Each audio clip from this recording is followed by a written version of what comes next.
गुरुजी चरण स्पर्श। खुश रहिए। मेरा एक निवेदन है, मैं पेशे से वकील हूँ। हाँ। और मेरे पास जो भी केस आते हैं वो गलत करके आते हैं, ठीक है। किंतु मेरा कर्तव्य है कि उनको बचाना है। अच्छा। तो मुझे कोर्ट में बहुत झूठ बोलना पड़ता है। जब जाके उनको बचाता हूँ तो इसका पाप किस पे आएगा?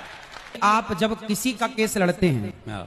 तो आपको ये पता होता है कि ये आदमी गलत है या सही है? बिल्कुल बिल्कुल पता लगता है हमको, हम पहचान लेते हैं, जान लेते हैं। कोई बलात्कारी आपके पास आ जाएगा तो क्या आप उसे भी जिता देंगे?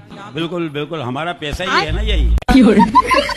यदि गलत है तो फिर गलत को आप मत जिताओ, आप कहो भैया मैं झूठ नहीं बोल सकता, मैं नहीं करता। फिर हम केस नहीं लड़ सकते साहब। तो आप अच्छे लोगों के केस लड़ो। पंडित जी, मेरा यह कहना है कि अच्छे लोगों के तो केस बनते ही नहीं है। बात तो सही है। तो दो में से एक तो सही है। हाँ, एक तो सही है ना। तो आप दो लड़ रहे हैं तो एक तो सही होगा। तो जो सही है आप फाइल पढ़ के समझ लो कि कौन सा सही है। जो सही है उसका केस आप ले लो, भाई तू सही, मैं तुझे जिताऊंगा। जो सही रहता है ना उसका केस तो गवर्नमेंट लड़ती है, हम नहीं लड़ते। वो सरकारी वकील लड़ता है, हम तो उनके केस लड़ते हैं। जो हमारे पास आता है प्राइवेट वकील, उनके केस लड़ते हैं, उनको बचाते हैं हम। हाँ। अब हमारा तो अब जैसे हमने कई एक्सीडेंट हो जाते हैं, हम जानते हैं कि इसने एक्सीडेंट किया है, हाथ करके बदमाशी करी है, फिर भी हम उसको बचा लाते हैं और वही करवा देते हैं। फिर मैं तो मंदिर डेली जाता हूँ, आरती में डेली जाता हूँ, सुबह भी पूजा पाठ सब अच्छा करता हूँ। हम मंदिर जाते हैं और मंदिर जाने के बाद आकर गलत काम करते हैं तो मंदिर जाने का लाभ नहीं है। धंधा ही मेरा ये तो क्या